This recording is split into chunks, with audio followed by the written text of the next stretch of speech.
দীর্ঘদিন পর ভারতের কোনো টেস্ট ম্যাচ আবার পঞ্চম দিনে গড়ালো।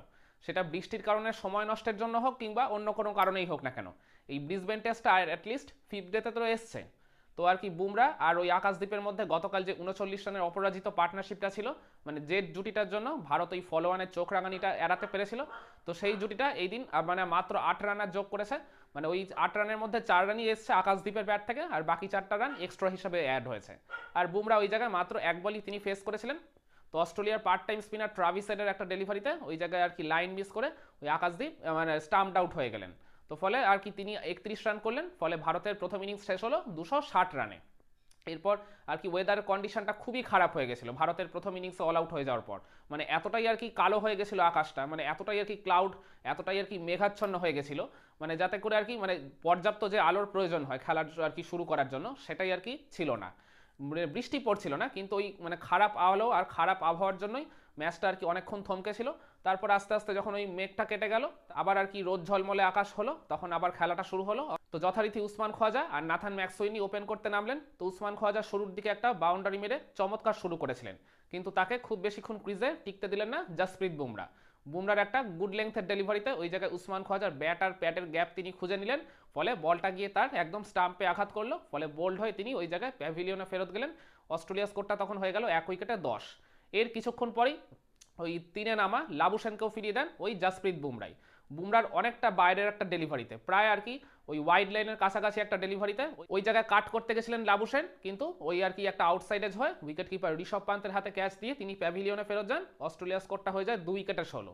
এর ঠিক ভেরি নেক্সট ওভারই আকাশদ্বীপের ওই একটা ওই ওয়াইড আউটসাইড দিয়ে অফস্টাম্প ডেলিভারিতে ওই আর কি নাথান ম্যাকসুইনি তিনিও আর কি কাট করতে গেছিলেন, কিন্তু ওই আউটসাইডের শিকার হয়ে তিনিও ঋষভ পান্তের হাতে ক্যাচ দিয়ে আউট হয়ে গেলেন।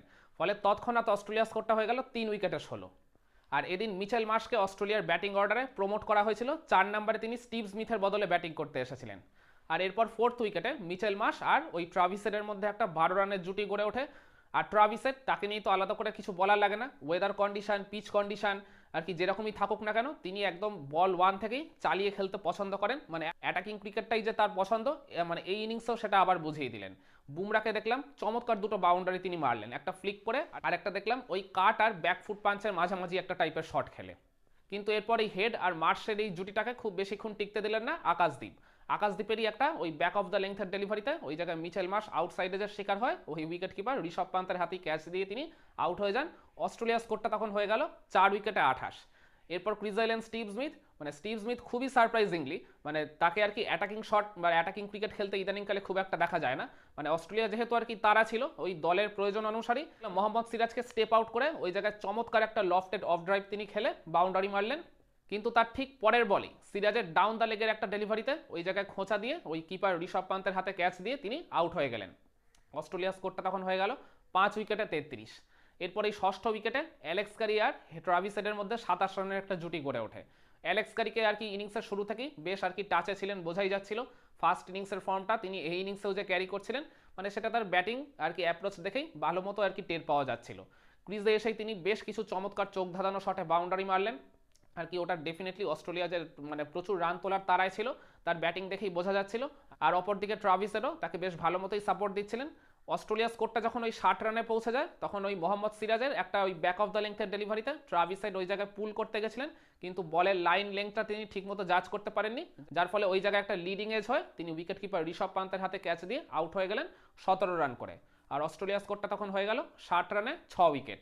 এরপর সপ্তম উইকেটে অস্ট্রেলিয়ার ক্যাপ্টেন প্যাট কামিন্স আর অ্যালেক্স ক্যারির মধ্যে 25 রানের একটা জুটি গড়ে ওঠে।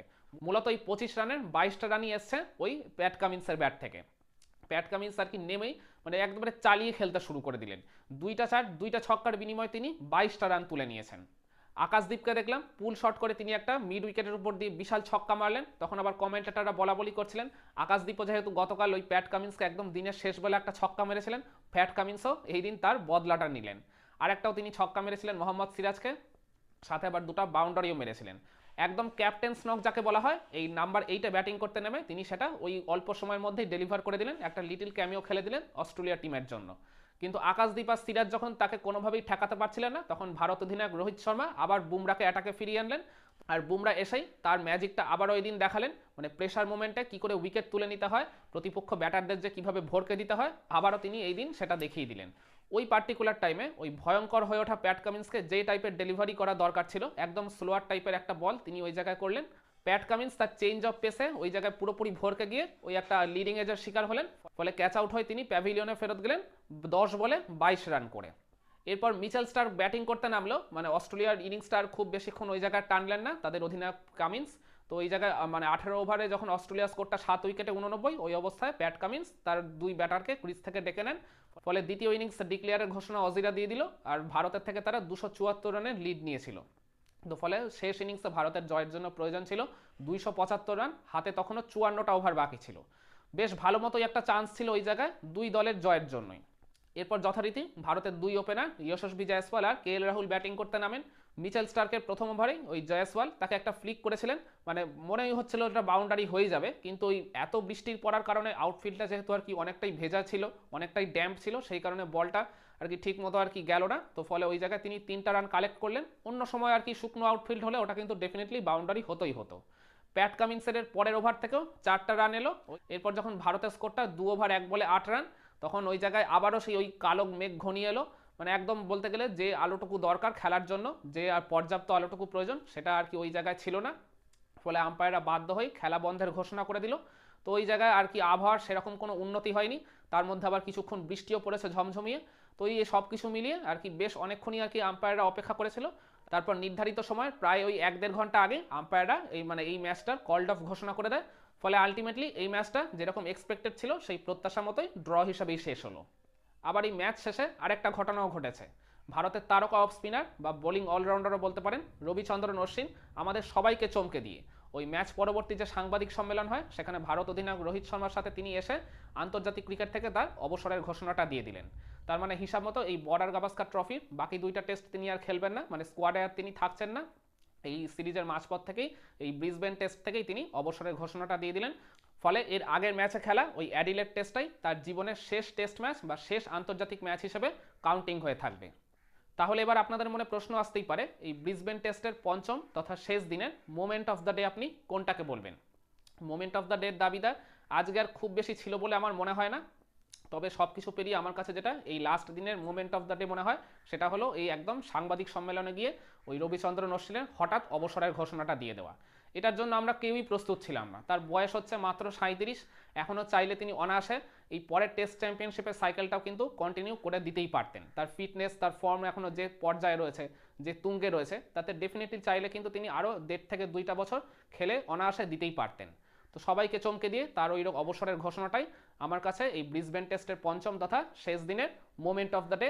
ওই বৃষ্টি বাধা টাধা, এই ভারতের এই তৃতীয় টেস্ট ম্যাচ ড্র, এই সব কিছুকে উপেক্ষা করেও।